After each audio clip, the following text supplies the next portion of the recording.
आपण पाहत आहात ए स्टार न्यूज चॅनल आणि हे आहेत आजच्या ठळक बातम्या. नागठाणा पिंपरी झोला नदी पात्रात पोलिसांच्या कारवाईत 40 लाखांचा मुद्देमाल जप्त. गंगाखेड तालुक्यातील नागठाणा पिंपरी झोला शिवारातील गोदावरी नदी पात्रात अवैध वाळू उपसाविरुद्ध 6 जून शनिवार रोजी स्थानिक गुन्हे शाखेच्या पथकाने केलेल्या कारवाईत 3 ट्रॅक्टर, 1 JCB व वाळू साठा जप्त करून 8 जणांविरुद्ध गुन्हा दाखल केला. वाळू माफियामध्ये खळबळ उडाली आहे.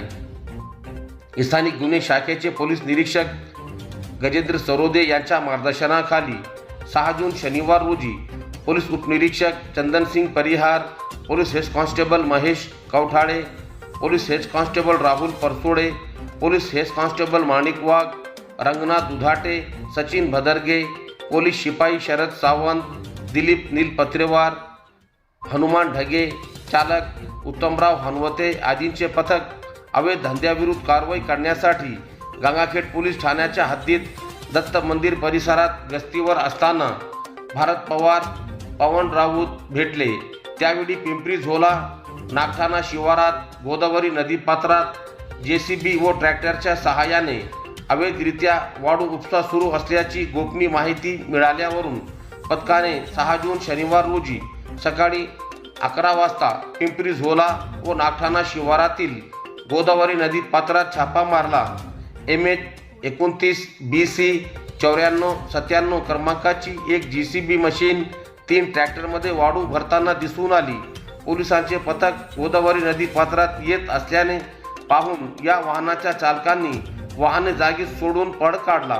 पथकाने पाहणी केली असता नदी काठावर अंदाजे 40 बरापेक्षा अधिक वाळू साठा केलेला दिसून आल्याने तहसीलदार उषाकिरण शिंगारे यांनी याची माहिती देत मंडळ अधिकारी चंद्रकांत साळवे यांच्या मार्फत वाळू साठ्यांचा पंचनामा करून पिंपरी झोला येथील पोलीस पाटील यांच्या ताब्यात वाळू साठा देऊन वाळू भरलेले 2 ट्रॅक्टरसह एकूण 3 ट्रॅक्टर व JCB मशीन असा एकूण 40,49,000 रुपयांचा मुद्देमाल गंगाखेड पोलीस ठाण्यात आणून पोलीस हेड कॉन्स्टेबल माणिक वाघ यांनी दिलेल्या फिर्यादीवरून 3 ट्रॅक्टरचे चालक, मालक, JCB चालक, मालक अशा एकूण 8 जणांविरुद्ध गुन्हा दाखल केला आहे.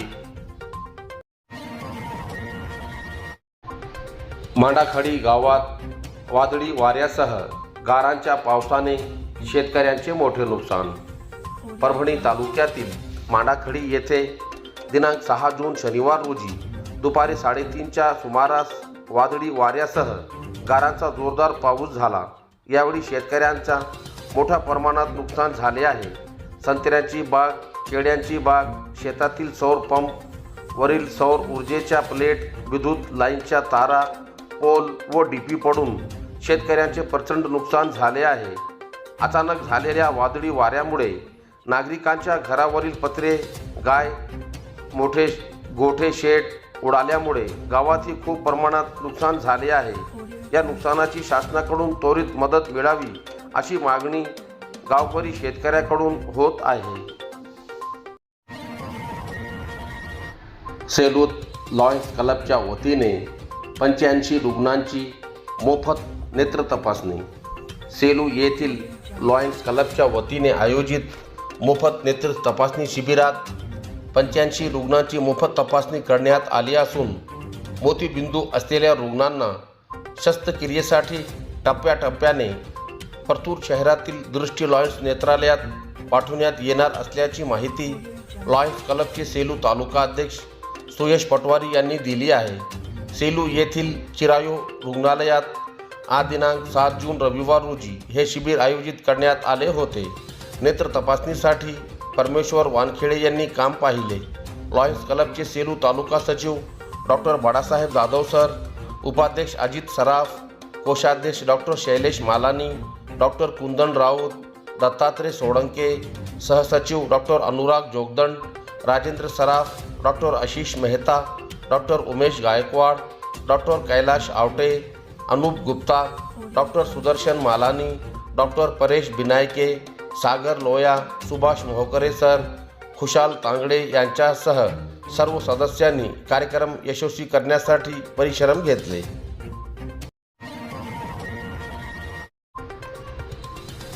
सेलू शहरातील गायत्रीनगर भागात अवैध दारू विक्री विरोधात महिला आक्रमक. सेलू शहरातील गायत्रीनगर परिसरात घराघरात सुरू असलेल्या अवैध देशी विदेशी व हातभट्टी दारू विक्री विरोधात महिलांचा संताप उफाळून आला असून गायत्रीनगर परिसरातील असंख्य महिलांनी एकत्रित येत संबंधित ठिकाणी धडक देत तीव्र निषेध व्यक्त केला. घटनेची माहिती मिळताच सेलू पोलीस ठाण्याचे कर्मचारी घटनास्थळी दाखल झाले. पोलिसांनी संबंधित घराची पाहणी केली असता मात्र तपासणी दरम्यान कोणतीही दारू अथवा आक्षेपार्ह साहित्य आढळून आले नाही. यानंतर पोलिसांनी संबंधितांना कडक शब्दात समज देत भविष्यात अवैध दारू विक्री आढळल्यास कठोर कायदेशीर कारवाई करण्यात येईल असा स्पष्ट इशारा दिला. स्थानिक नागरिकांनी परिसरात हातभट्टी देशी व विदेशी दारूची विक्री सर्रास सुरू असल्याचा आरोप केला आहे. पोलिसांच्या आगमनपूर्वीच संबंधितांकडून पुरावे हटविण्यात आल्याची चर्चा परिसरात होती. त्यामुळे पोलिसांना कोणताही मुद्देमाल हस्तगत करता आला नाही. अवैध दारू विक्रीमुळे परिसरातील युवक वयासधीन होत असून सामाजिक वातावरण बिघडत असल्याची भावना महिलांनी व्यक्त केली. गायत्रीनगर दारूमुक्त करण्यासाठी प्रशासनाने ठोस पावले उचलावीत अशी मागणी यावेळी करण्यात आली. यावेळी लता नाडभजे यांच्यासह असंख्य महिला मोठ्या संख्येने उपस्थित होत्या. तसेच राजू सहजराव यांनीही या आंदोलनात सहभाग घेत परिसरातील अवैध दारू विक्रीवर तत्काळ कारवाई करण्याची मागणी केली. अवैध दारू विक्री थांबली नाही तर महिलांच्या नेतृत्वाखाली तीव्र जन आंदोलन छेडण्यात येईल असा इशाराही यावेळी देण्यात आला. हातगाव पावडे गावात जागतिक पर्यावरण दिनानिमित्त वृक्षारोपण. सेलू तालुक्यातील हातगाव पावडे गावात जागतिक पर्यावरण दिनानिमित्त दिनांक 5 जून रोजी स्वर्गीय महानंदा शत्रुघ्न पावडे यांच्या पवित्र स्मृती प्रीत्यर्थ हातगाव येथे शेतात वृक्षारोपण करण्यात आले. पर्यावरण संवर्धनाचा संदेश देत तसेच स्वर्गीय महानंदा पावडे यांना श्रद्धांजली अर्पण करण्याच्या उद्देशाने विविध प्रकारच्या वृक्षाची लागवड करण्यात आली. यावेळी स्वर्गीय महानंदा पावडे यांच्या अंतिम संस्कारानंतर उरलेली राख पारंपरिक पद्धतीने नदीत विसर्जित न करता नव्याने लावण्यात आलेल्या वृक्षांच्या मुळाशी अर्पण करण्यात आली. यामुळे वृक्ष संवर्धनाला हातभार लागल्याबरोबरच जल प्रदूषण टाळण्याचा पर्यावरणपूरक संदेशही समाजासमोर ठेवण्यात आला.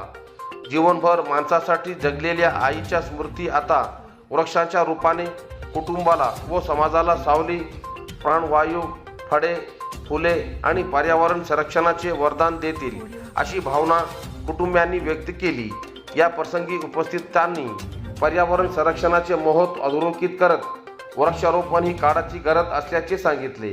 वृक्ष लागवड व संवर्धनाद्वारे भावी पिढ्यांना स्वच्छ आणि निरोगी पर्यावरण देण्याचा संकल्प करण्यात आला. वृक्षारोपण उपक्रमाचे आयोजन संपूर्ण पावडे परिवाराच्या वतीने करण्यात आले. या प्रसंगी बाबासाहेब पावडे, भगवान पावडे, परमेश्वर पावडे, वसंत पावडे तसेच हप अनंता महाराज पावडे, गणेश पावडे, अभिजित पावडे, आदित्य पावडे, आयुष्य पावडे यांच्यासह आदींची उपस्थिती होती.